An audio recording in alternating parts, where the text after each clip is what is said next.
It appears that Ashanti, Kelly Rowland, and Nelly are involved in a strange romantic triangle because Ashanti seems to think that Kelly is genuinely in love with her boyfriend and is not amenable to it.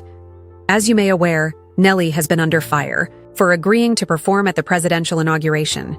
Kelly is accused of preventing Nelly from singing her hit song Dilemma, which suggests that she may have been involved in the entire incident. Now, we common people believe that it's a reach, but the streets are talking. So does this mean that there might be some truth to the rumors of Nelly and Kelly being together? Does Kelly still have the hats for you, y'all? There's some drama going on. Kelly and Ellie first met in 2001 when she was still a member of Destiny's Child, and they went on tour for the MTV show Total Request Live You Remember TRL the following year.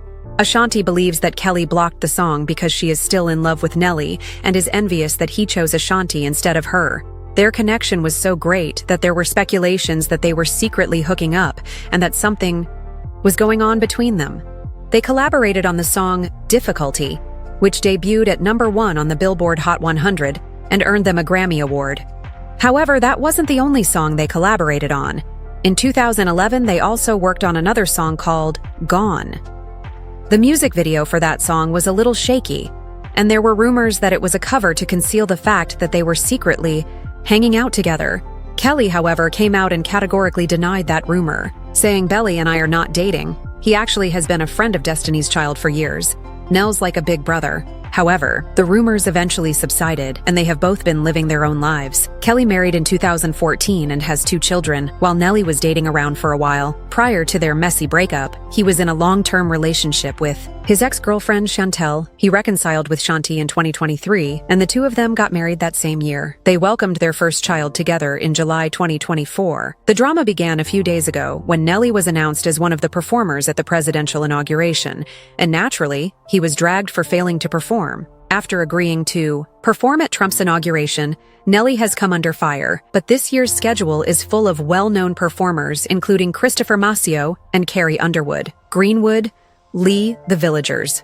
Every election season, artists take sides, and the backlash is nothing new. But Nelly's choice to perform for Trump had people fuming. Billy Ray Cyrus, Kid Rock, and surprise, Snoop Dogg and Nelly have been dragged by fans who accuse them of selling out by siding with an administration that many believe is racist and Indian-type black. People were quick to criticize him on Twitter and in cancellation threads, and some even spread wild accusations that he was either secretly a Republican or that he was only doing the gig because he was broke. Regardless, the internet has not tolerated this one. Unwilling to let the criticism go unanswered, Belly went on a live performance with Wee D and made it plain that he wasn't a performer for the money. He went on to say that he had every right to be on stage because he loves his country and respects the office of the president regardless of who holds it. The office, out of respect, they give their life for the love of this country.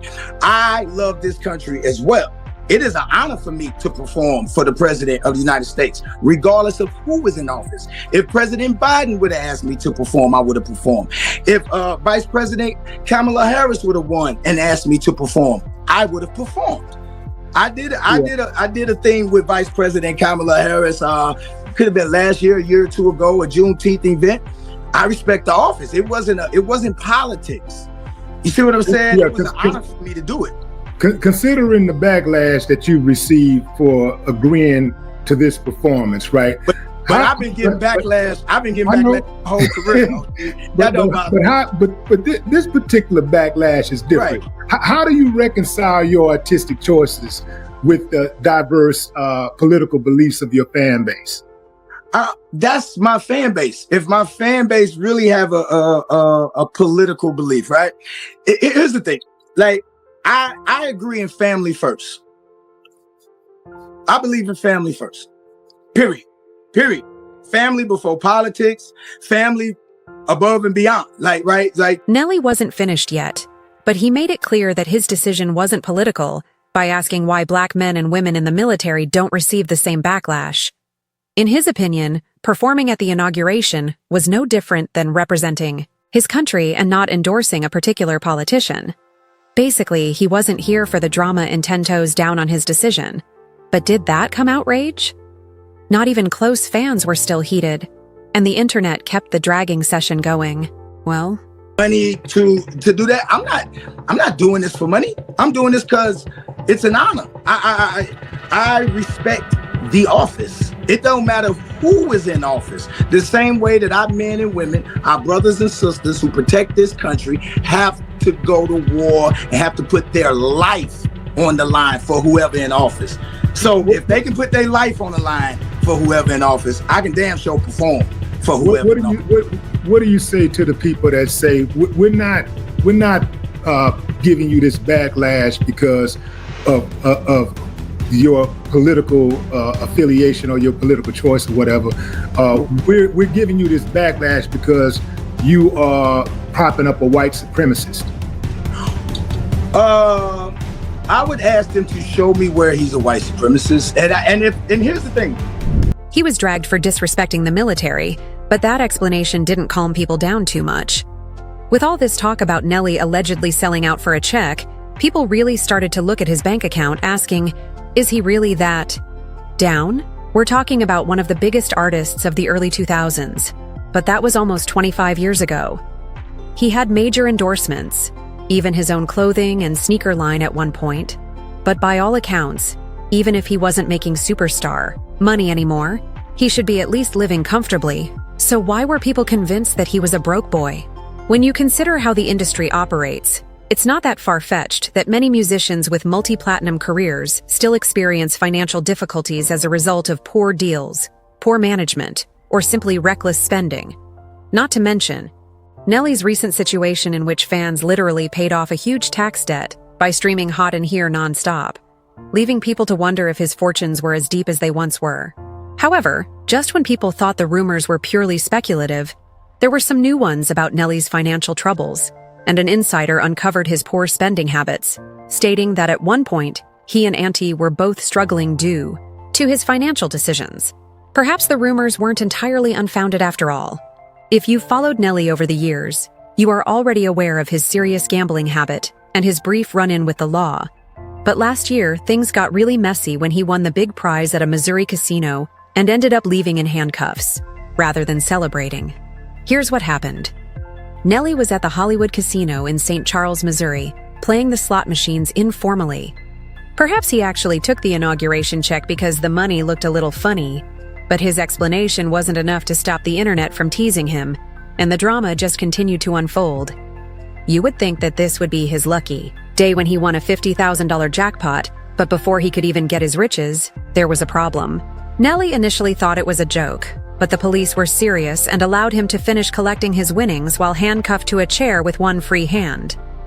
As soon as he had his money in hand, the police slapped both cuffs on him and walked him out of the casino.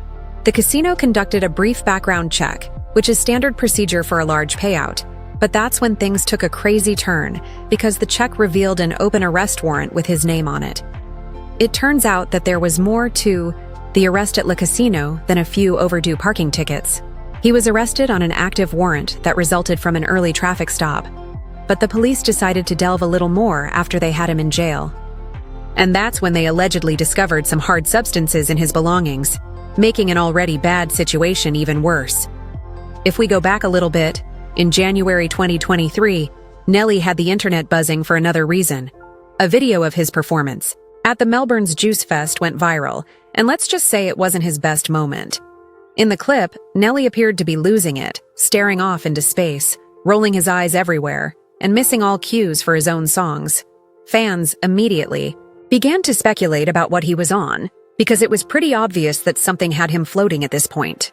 In any case, it was evident that something was wrong with Ellie, especially after that viral video in which he appeared to be completely out of it, and his fans began to voice serious concerns about his substance use, including Flesh and Bone from Bone. Was he going through a difficult period, or was this a deeper issue catching up to him? After watching the video, Thugs and Harmony gave Nelly some advice. He told TMZ that he had been sober for 2 months and had abstained from alcohol, marijuana, and other drugs for a good 6 months. He explained that he wanted to stay away from anything that might be laced with something more dangerous than in a more direct message. Flesh and Bone turned to Nelly and encouraged him directly to use the drugs less. ask you about this viral Nelly video from his performance in Australia. Oh, he got man. the eyes rolling in his head. Oh, the eyes rolling in the back of the head. He's looking off into space. He's gibberish, with the gibberish lyrics and everything. You know, first of all, I like to say that to the whole world, announce my sobriety. I've been 2 months without no liquor, almost 6 months without no dope, without no weed, none of that stuff like that. So first of all, that's one of the reasons why I quit doing substances, because they all gateway drugs. All y'all dopers out there, y'all better be careful, because it's dangerous. You don't know what's in it. But he was out there wigged out. You can tell he was stoned, because he started, you know, the gibberish and everything. He just started doing all types of I gotta know, how hard is it though? Like, yeah, I mean, in the past, you know, you Bone Thugs was hardcore back, like, you know, when you guys were young, you came up like, you know, that was like the culture. Like, that was a culture. You probably unfortunately, walk on stage, you know, and I gotta know, like, how hard is it to perform under those conditions? You know, when you're lit. So that's the thing. You think it's cool, but it's really, it's like, it's hard to really stay on point. For some people, they can handle it. If you can't handle it, don't even go there. You dig what I'm saying? But it's real easy to get caught up and slip and forget your lyrics, especially when you geeked off something that's super, super strong. So, but a part of the culture, that's one of the things why I had to get right, because, you know, some of it's like, nobody falls into the instance. Everybody sometime along the way miss a word or two, a line or two, or half of a verse or whatever. And you know what I'm saying? So, you know, it happens. We human, we make mistakes, but man, them substances, man, it depends on what it is too. Man, you played it off real good, Nelly. That was a good one, bro. You played it off, man, but kind of like Nelly, you too good to be on that type of shit, man. You look at it kind of like threw you off, man. I never seen you like that, man. It kind of you might want to take the dose, either take the dose down on it a little bit. Just a word of advice, man. Jeez. Leave that SHIT alone, man. It ain't even worth it, man. Leave that. It should have made you look real kind of like out there, bro. But you shining, bro. You look too good to be out there forgetting your lyrics, looking out in the space, eyes rolling in the back of your head. Hey, that's now you can't take that away. It is what it is. We all saw it. So kind of like it'd be a good idea to kind of like leave that alone, man. You got too much money to make, and that shit is in your way. It was evident that Flesh and Bone didn't want to see Nelly go any further, and the advice seemed to be given out of a genuine concern, because they knew firsthand how easy it is to get caught up. It served as a reminder of how quickly things can go wrong when it comes to substances, particularly in a field where pressure can be high. But in all honesty, the juice. The Fest incident shouldn't have come as a surprise to anyone, because Nelly's history with drugs and his run-ins with the law have been consistent for years. In 2012, Nelly was caught in possession of marijuana, cocaine, and even a loaded gun on his tour bus. The bus had stopped at a Border Patrol checkpoint in West Texas when the search revealed all of these items. The absurd thing is that another member of Nell's crew was blamed, and it was one of many near misses, but Nelly and the rest of the crew were fired. When Ellie's Toros were in problems again in 2015, this time for failing to display the legally needed stickers, the police naturally conducted a check. What did they find? More illicit drugs and a number of guns without the required licenses. Trouble seemed to follow him everywhere. And it wasn't just the PPP this time. Fans couldn't help but make the connection when the Juice Fest video went viral, because it was PPP as well. It was no secret that Nelly had a history of substance abuse and legal troubles, so seeing him on stage in that state felt like a rerun of the same old tale. Nelly's situation worsened when he was hit with a number of new charges, such as felony possession, simple possession of marijuana, and possession of paraphernalia. However, in all honesty, the legal problems were only the beginning of the truly repulsive accusations that surrounded him during the uproar surrounding his performance at Trump's inauguration. Some people weren't even as shocked by Nelly's actions, comparing him to Trump, especially since both of them have sexual assault allegations against them. In 2018, Monique, a 21-year-old college student, filed a lawsuit against Nelly, accusing him of taking advantage of her on his tour bus prior to a Florida Georgia Line concert at which he was scheduled to perform. According to Monique, she had attended a Nelly show in Auburn, Washington, where he offered her a ride to an after-party. Once on the tour bus, however, things took a disturbing turn, as she claimed that Nelly took her to his bedroom at the back of the bus and then proceeded to enjoy himself in front of her without her consent. The lawsuit's details were enough to further cast doubt on Nelly's character and add to the public's already mounting disenchantment with him. Furthermore, these accusations weren't merely hearsay. Monique's case presented a negative image of Nelly that left many fans feeling deceived. She claimed that after the initial inappropriate behavior, Nelly went even farther and assaulted her. She also claimed that after the incident, Nelly had the audacity to ask her to stay with him for the weekend. When Monique screamed that she wanted to leave, Nelly had his entourage push her off the bus and threw a $100 bill at her. As Monique was leaving, Nelly's legal team initially retaliated by accusing her of foul chasing and calling her greedy. However, when the lawsuit was changed to include testimony from 2 unnamed women who both claimed to have had similar experiences with Nelly, things took a different turn. She said that in June 2016, during one of Nelly's performances in England, he took her and a friend to a VIP area backstage. The first woman, Jane Doe 1, was a U.S. military service member stationed in the UK. When she decided it was time to leave, Nelly inappropriately touched her and attempted to stop her from doing so. The second woman, Jane Doe, also related her own terrifying experience at a meet and greet following one of his performances in Essex, England. She said that Nelly had invited her to his dressing room, where he allegedly started giving her sex in front of her, tried to take off her top, and repeatedly attempted to kiss her. These additional allegations created a very unsettling image that left fans reeling with many doubts about Nell's moral character.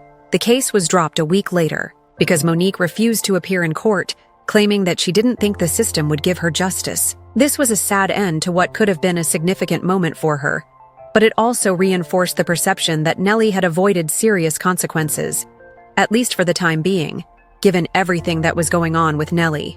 After everything that transpired and the chaos that surrounded him, Ashanti's decision to reconcile with him after 10 years apart truly astonished a lot of his admirers.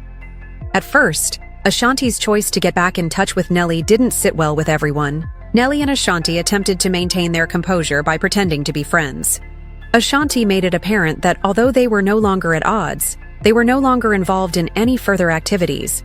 And Nelly supported this by stating that although time had healed their relationship, they were friends at the time. But as we all know, that turned out to be a big fat lie.